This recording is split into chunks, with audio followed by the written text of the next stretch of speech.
शान्ताकारं भुजगशयनं पद्मनाभं सुरेशं विश्वाधारं गगनसदृशं मेघवर्णं शुभांगं लक्ष्मीकान्तं कमलनयनं योगिभिर्ध्यानगम्यं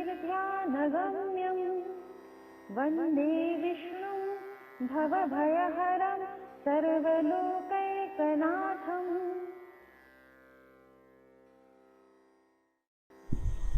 जय श्री कृष्ण। आज हम द्रविड़ प्रदेश में स्थित रामेश्वरम ज्योतिर्लिंग का पौराणिक इतिहास जानेंगे।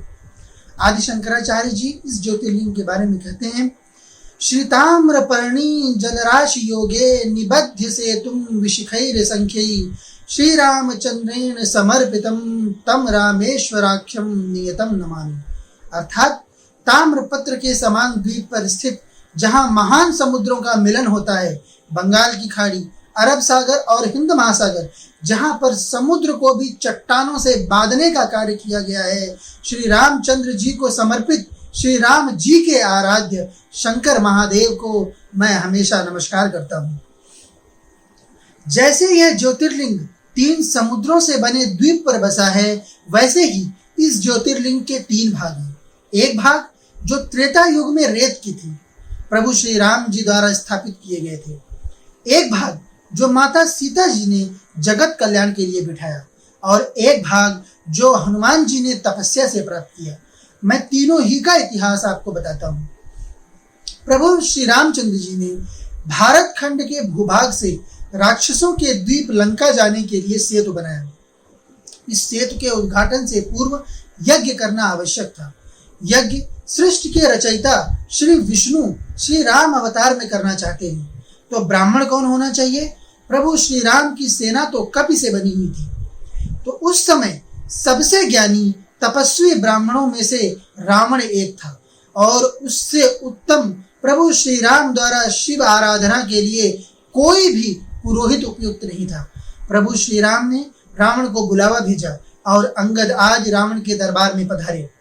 उन्होंने रावण से कहा कि सेतु तो लंका पर चढ़ाई करने के लिए बनाया गया है, लेकिन यहाँ हम तुम्हारे सामने लंकापति के सामने विनती लेकर नहीं आए, लेकिन ऋषि पुलस्त्य और महापंडित विश्रावा के पुत्र के पास विनती करने आए हैं कि एक क्षत्रिय हमारे प्रभु श्री राम यज्ञ करना चाहते हैं, उनके द्वारा बनाए गए सेतु का उद्घाटन करना चाहते हैं, शिव पूजा करना चाहते हैं, और इस ब्रह्मांड में इस समय हे दशकंधर तुम्हारे समान कोई शिव भक्त नहीं है।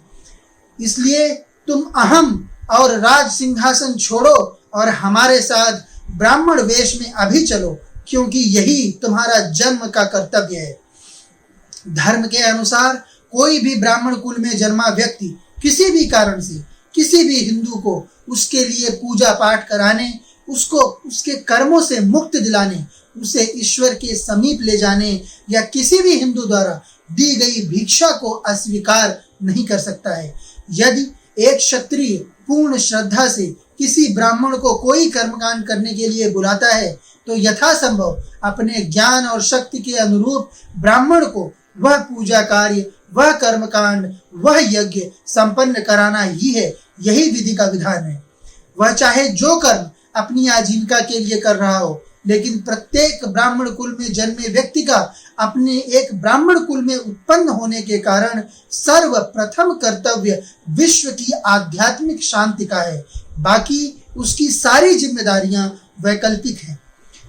जैसे प्रत्येक हिंदू के लिए कर्मकांड, यज्ञ कराना, ब्राह्मण को भिक्षा देना, उसके कर्म फलों को ठीक करने के लिए नियम बनाया गया है, उसी तरह प्रत्येक ब्राह्मण को बाकी हिंदू इन कर्मों का निर्वहन कर सकें, इसके लिए उचित कर्म स्वयं करना, ऐसा नियम बनाया गया है। तो श्री राम जी के बुलाने पर ब्राह्मण वेश में रावण तुरंत वहां उपस्थित हुआ और प्रभु श्री राम ने रेत का शिवलिंग बनाया, जिसकी उन्होंने पूजा की और सेतु का उद्घाटन किया। धर्म कर्म को समझ पाना हर किसी के बस की बात नहीं है। न ही यह कोई भाषा सीखने से किसी को प्राप्त होता है और न ही पुस्तकों को पढ़ने से। अपने पूर्व जन्म के कर्मों द्वारा उचित कुल में उत्पन्न योग शक्ति द्वारा अथवा परंपरागत गुरुओं द्वारा जो व्यक्ति ज्ञान प्राप्त करे, केवल उसके द्वारा ही हमें धर्म की शिक्षा प्राप्त करनी चाहिए। रावण और कुंभकर्ण कोई और नहीं, स्वयं प्रभु महाविष्णु के वैकुंठ धाम के द्वारपाल थे। सभी देवता और उनके गण युगांतर में धर्म का कार्य सिद्ध करने के लिए उत्पन्न होते हैं और वे समाज का कोर्स करेक्शन अर्थात दिशा परिवर्तन करते हैं ताकि धर्म का राज सृष्टि में हमेशा बना रहे। यहाँ यह भी देखो, वही रावण जो ब्राह्मण कुल में उत्पन्न था वह राक्षस भी था। उसके कुल में उत्पन्न मनुष्य जहाँ एक और ऋषियों मुनियों को, अन्य ब्राह्मणों को यज्ञ कर्मकांड आदि नहीं करने देते हैं राक्षसी प्रवृत्ति के कारण, वही यहाँ उसी राक्षस प्रवृत्ति के अधीन अपने जन्म वर्ण कर्म के अनुसार प्रभु श्री राम के लिए कर्मकांड करने के लिए स्वयं उपस्थित हुआ था। तो राक्षस कौन होते थे? यह हैं जो व्यक्ति स्वयं तो सभी कर्मकांडों का और भक्त के उच्चतम मार्ग का पालन करे, परंतु दूसरों को धर्म के मार्ग से भटकाए, और यदि वह राज भी करे तो अधर्म के नियमों से समाज का और प्रजा का संचालन करे, तो वही व्यक्ति राक्षस है। यह हुई रामेश्वर की प्रथम स्थापना। फिर क्या हुआ? जब राम जी अयोध्या लौटे तो यह तो उन्हें पता ही था कि रावण ऋषि पुलस्त्य के कुल का था और उन्होंने धर्म रक्षा के लिए ब्रह्म हत्या की है। तो ब्रह्म हत्या और गौ हत्या, इन दो अधर्मों से कोई भी व्यक्ति अपने जीवन में मुक्त नहीं हो सकता है। ऐसा कोई कर्म ही शास्त्रों में नहीं बताया गया है जिससे कि कोई भी व्यक्ति, हिंदू या अहिंदू, ब्राह्मण, क्षत्रिय, वैश्य, शूद्र, कोई भी जीव ब्राह्मण की हत्या या गौ हत्या के पाप से मुक्त हो सके। जो भी कहीं कुछ लिखा गया है सब उस समय के राजनीतिक विचार थे लोगों के, उसका धर्म से कोई संबंध नहीं है। इन दोनों कुकर्मों का फल व्यक्ति के इस जन्म में भी प्रारब्ध के अच्छे फलों को नष्ट कर देता है और साथ ही साथ मृत्यु के पश्चात अनेकानेक प्रताड़नाओं से ऐसी आत्माओं और उनके सूक्ष्म शरीरों को जाना पड़ता है। इसके पीछे धर्म का आप लॉजिक भी समझो। सनातन वैदिक धर्म में जो कुछ है सब प्राकृतिक रूप से देवताओं द्वारा बनाया गया है। ब्राह्मण कुल में जन्म व्यक्ति को उसके पूर्व जन्म के कर्म फलों के अनुसार मिलता है। एक ब्राह्मण कुल का ही ऐसा जन्म होता है जो पूरी तरह निस्वार्थ भाव से विश्व कल्याण के लिए समर्पण के अर्थ से बना है। और गौ माता सभी प्राणियों में पहले तो कामधेनु है और दूसरी उसे न दांत है न विष है। पूरी तरह से मनुष्य के काम आने वाली गौ इस संसार में परमात्मा की शांत, मूक और सौम्य रूप है। इसलिए इन्हें हानि पहुंचाने वाले का यह लोक और परलोक दोनों ही कर्म फलों द्वारा बर्बाद कर दिया जाता है। तो श्री राम जी के ऊपर भी उसी गौ हत्या का, उसी ब्राह्मण हत्या का पाप लगा। उस समय के कुछ ब्राह्मण जिन्होंने श्री राम जी के विष्णु रूप को उनके रहते हुए पहचान लिया था, उन्होंने धर्म संसद आयोजित किया और निश्चय किया गया कि ब्रह्म हत्या के साथ तो इन्हें यह लोक नहीं छोड़ना चाहिए, क्योंकि परमात्मा स्वयं धर्म संकट में फंस जाएंगे। तो ब्रह्म हत्या से मुक्ति कैसे प्राप्त की जाए? धर्म में तो इसका कोई उपाय नहीं है। तो उस समय के उन ब्राह्मणों ने तपस्या की और शिव जी को प्रसन्न किया। शिव जी को पूरी व्यथा सुनाई गई कि यह तो विश्व चक्र में ही बाधा डाल देगा। प्रभु ने किसी मनुष्य को ब्राह्मण हत्या का पाप न लगे इसलिए स्वयं जन्म लेकर रावण का वध किया और राक्षस के अत्याचार से धरती को मुक्त किया। लेकिन ब्रह्म हत्या के पाप से तो कोई भी अछूत नहीं रह सकता। ऐसे में धरती छोड़ने के बाद प्रभु को उन लोकों में प्रविष्ट होना पड़ेगा जहां वे जा ही नहीं सकते। तो ऐसे में सृष्टि चक्र में बाधा पड़ेगी। भोलेनाथ शिव शंकर ने सब सुना और उन्होंने कहा, रावण ने अपने जीवन में ही रेत के शिवलिंग की प्राण प्रतिष्ठा कराई थी प्रभु श्री राम के लिए ही। ऐसे में यदि प्रभु श्री राम उसी स्थान पर एक शिवलिंग स्थापित करें तो मैं उसमें प्रवेश कर रावण के ब्राह्मणत्व को अमर कर दूंगा और ऐसे में ब्रह्म हत्या का पाप श्री विष्णु भगवान के रूप में अवतरित श्री राम जी को नहीं लगेगा।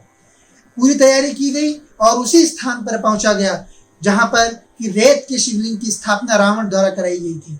शिवलिंग के मूर्ति लाने का काम हनुमान जी को दिया गया। हनुमान जी पूरे जग भर घूमे और जब उन्हें प्रभु श्री राम के कर कमलों से स्थापित हो सके वैसी शिवलिंग की मूर्ति नहीं मिली तो वे समुद्र के किनारे बैठकर घनघोर तपस्या करने लगे। तपस्या से प्रसन्न होकर शिव जी प्रकट हुए और उन्होंने एक उत्तम शिवलिंग उन्हें प्रदान किया। इस शिवलिंग को लेकर हनुमान जी रामेश्वर पहुंचे और उन्हें गए इतना समय बीत चुका था कि तब तक एक शिवलिंग सीता माता जी ने वहां पहले ही स्थापित कर दिया था।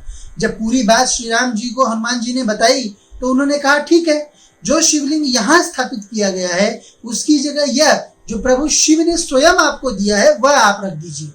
हनुमान जी ने बहुत प्रयत्न किया लेकिन वे उस शिवलिंग को हिला भी नहीं पाए।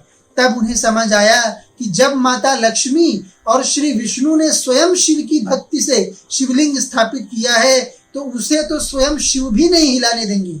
हनुमान जी स्वयं ही भगवान शिव के अवतार थे, तो यह सब माया से ही हो रहा था। तो श्री राम जी के शरण में हनुमान जी पहुंचे और उन्होंने उनसे क्षमा मांगी।